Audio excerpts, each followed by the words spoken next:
So this morning, I think over the week we've sent out the link for us to register. We want to touch on one of the basic elements in wealth creation. Understanding your credit score and saving money.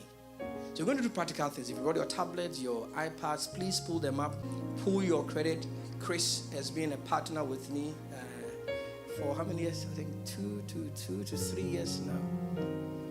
And I'm very picky when it comes to finances of whom I want to be my friend. Amen. We're doing back and forth on LinkedIn, back and forth, and I say, but it took a year and a half for me to say yes to him. Because I had to go behind it and follow him and see what he's doing and what he's teaching. And who has been a beneficiary of what he's doing before I pumped in there. And I'm blessed. My family is blessed. Psalms 37:21. The wicked borrows and does not pay. So if we borrow and we don't pay, we become wicked. All right, now let's look at this. Credit repair. This is very, very important. Before we talk about what credit repair is, which we will learn more when we get to the credit report, is first of all understanding what credit repair is not. Because a lot of our people are losing so much money. Number one, we think credit repair is a matter of paying of debt. No. Credit repair is not paying of debt. There's a difference between paying of debt and repairing of credit. You can pay your debt and not repair the credit. But you can use the debt payment to repair your credit. Basically, this is how it does work. Every credit, every account on your credit report has a code. And until that code has been deleted from your credit report, it will continue to affect your credit score. This is the more reason why people will pay the debt, but it will still appear on their credit report. Do I have witness? Exactly. So in this case, if you want to use the payment of your debt to repair your credit, we use what we call letter of deletion. Letter of deletion. Basically, think about it. Banks, collection companies, they don't care about your credit score. They care about their money. That's what they care about. So imagine you owe me, and I file a lawsuit against you, and they place a code on your credit report to damage your credit. Now, I file a law against you by reporting you to the credit bureaus to make it hard for you so that you come and pay me, right? So when you come back, I am the bank. When you come back and pay me, what I will tell the bureaus is that you have paid me. But I will not tell the bureaus to remove the code that is on your credit report. Because it is your job to make sure that that code has been removed. Are you with me, please? Yes. So we request, before you make that payment to me, you have to ask me to give you a letter of deletion. That letter of deletion is what will instruct the bureaus to remove or delete that code. And if you don't do that, you will pay the debt and still will be on your report, hurting your credit score. Number two, credit repair is not denying the debt. Some of us, we think, oh, but I owe the debt. I know that yes, we know that. You see, if you drive 90 miles per hour at 25 miles per hour zone, the officer who will stop you will just give you a citation. And to go to court, and he also what? Go to court. And until you driving 95 miles per 25 zone, until you have been proved guilty, you are what?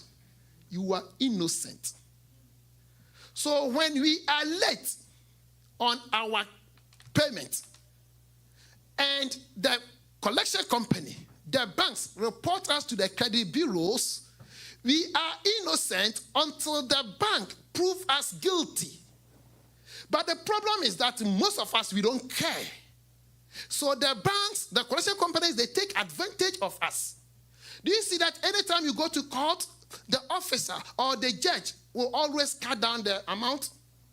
Exactly. This is what happens. So when you dispute these transactions, these records on your report, you have a better chance getting them off your report. Now, let's look at the next one. The next one is not doing anything illegal. Some of us, we think repairing credit is just making up stories and that. No. We use consumer laws passed by Congress 1972 called Fair Credit Reporting Act. This is where the credit report will come in. Fair Credit Reporting Act passed by Congress says that everything being reported on the credit bureaus must be 100% accurate, 100% verifiable, and 100% timely. 100% accurate, it means that if I am the person standing here and pastor is giving reports, 3, 4 pastors, 5 pastors giving report about me, should they have different data, different facts, or they should have the same facts? They should have the same facts. Now, the first question I want to ask you, how come that the 3 major credit bureaus, Equifax, TransUnion, and Experian, how come that their reports, their scores are all different? Have you seen that? If you are taking note, write this down. Every credit report contains error. We shall get into it. But again, look at this credit scores. You see, each of the bureaus is reporting something different. So this tells you and I that something is wrong somewhere. How can one person, 3 companies reporting data, reporting different values? Now, let me ask you, who here went to or called Experian, Equifax, TransUnion to create an account with them? By the way, they do that automatically. We don't call them to open the account. What they do is that, by the way, when you study why the laws, Fair Credit Reporting Act, why it was passed in 1972 by Congress, was that these companies, by the way, they are not government agencies. They are private agencies. So they are in business of buying data. Banks are in business of data selling. Mortgage companies, they are in business. Car dealership, they are all in business of data buying, data selling, and all these things. So before 1972, they will be sending people to be knocking doors just to collect people's personal data. And that was what led to the passing of Fair Credit Reporting, to make sure that every activity passed or reported to the credit bureaus is nothing but the truth. All right, good. So the scores are all 3 different scores. Basically, something is wrong somewhere else. Errors on credit reports. If you look at this account, those that are highlighted in yellow, you see that the closed account is showing 17 under TransUnion, Experian 13, Equifax 13. Derogatory 3 for TransUnion, 4 for Experian, and 0 for Equifax. Again, why are they reporting different data? They are making a mistake somewhere else. And if this is your report, this is my report, whose responsibility to ensure that these negatives or errors have been corrected? It is your responsibility, my responsibility. I shared a story of pulling $314,000 from my house. Everybody wants that, right? But what did I do? I had to make sure that my credit scores are good. And what did I do? Making sure that these negatives have been removed. So even if it cost me 2 days, 2 weeks, 3 months, that 3 months cannot be compared to the $314,000. Do you know what I'm trying to say, please? What I'm trying to say is that it's worth putting in the time. It's worth putting in the time because it will revolutionize your financial life.